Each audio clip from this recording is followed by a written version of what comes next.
welcome back to World Crisis Radio. Now, in our first hour, we reviewed this chilling pattern of events in the first 2 weeks of the year. And let me just recapitulate once again. John P. Wheeler's body found in a landfill near Wilmington, Delaware on December 31st, former advisor to the top officials of the U.S. Air Force, Secretary of the Air Force, and top general guy somehow connected to the rogue B-52 case of August-September 2007. On January 6th, incendiary letters to Maryland Governor Martin O'Malley and the Secretary of Transportation of Maryland.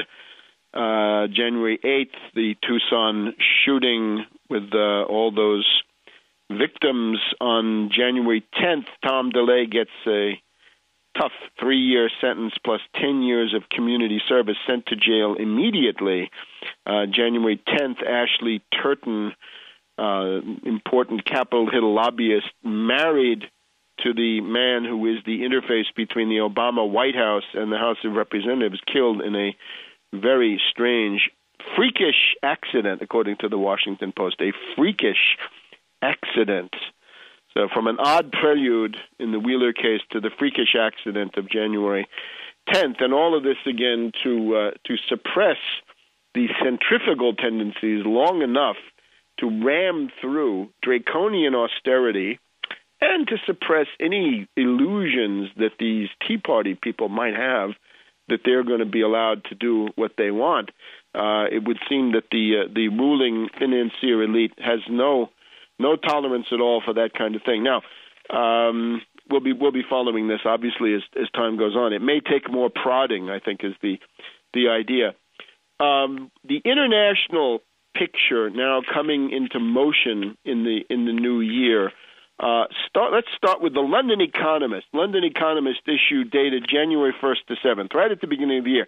Please not again. The threat of war in the Middle East, a pensive, troubled Obama with tanks rolling in the background. And the idea is essentially nothing new. It is a rehash of the situation which I detailed in articles on the threat of an attack on Iran, which I posted back in July, August, the preparation for an attack on Iran. And the idea here is that it's the missiles, it's the buildup since the Israeli defeat in the summer 2006 war and really the strategic failure of the Israeli-Gaza war of early 2009.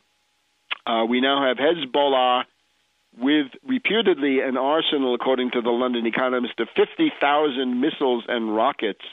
And as we pointed out back in our broadcast last summer, it means that you have short-range ballistic missiles with conventional warheads that can be fired from, a certain amount of depth in Lebanon and reach the Israeli air bases in northern Israel. So you could go from a counter-value anti-city force to a strategy to a counter-force strategy. Try to get the Israeli Air Force on the ground, shut down their airfields.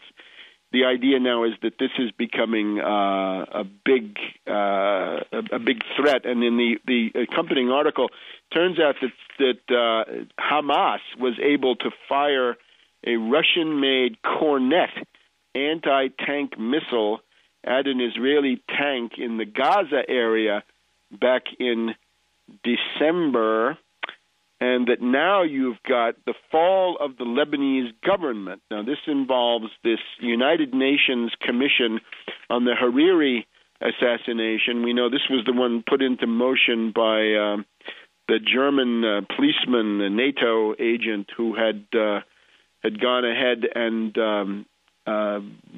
done the Label discotheque, and he was responsible then for the targeting of exclusively Syria. It now turns out that they've recalibrated the report so that it's not Syria so much as Hezbollah. Hezbollah massively blamed in the Hariri assassination. Therefore, the Hezbollah Aoun bloc quit the government. Notice, it's not just a Shiite Hezbollah bloc, but it's the Shiites of Hezbollah and their political supporters of other faiths, I'm sure, or other denominations of Islam, along with General Aoun, the leading Maronite nationalist patriot on the scene.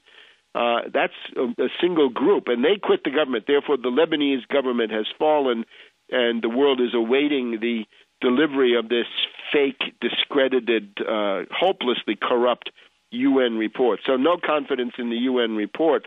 And so what does this lead to, right? The reports from Lebanon are that some people think there's going to be a government more dominated by Hezbollah. And then the question arises, what will Netanyahu do about that? And you're getting into this area of a situation which is so chaotic and so degenerate, frankly, that it offers the possibilities for war, which individual players might not want, but which they seem to be blundering into.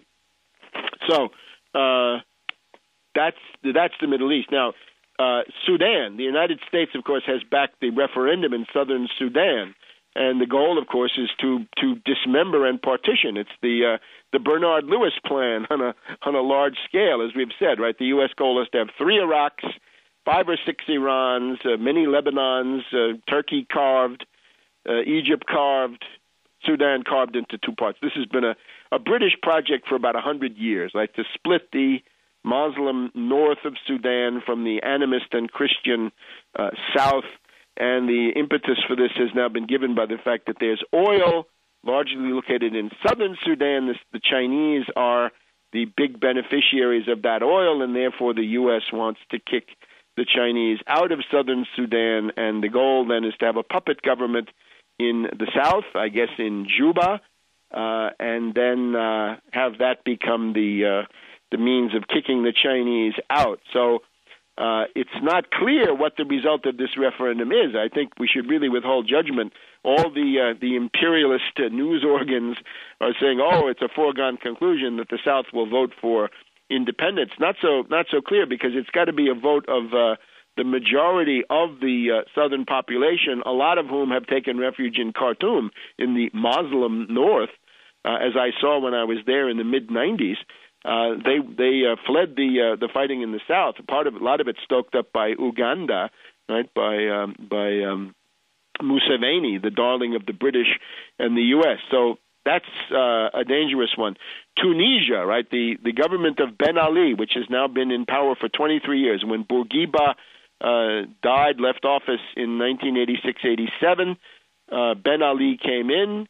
He is sort of he's been there almost as long as Mubarak in Egypt, and probably getting rid of Ben Ali on the part of the U.S. and the British, if that's what it is a prelude to some move on Mubarak and perhaps even Saudi Arabia. So that's another one. And we'll be back in a minute on World Crisis Radio.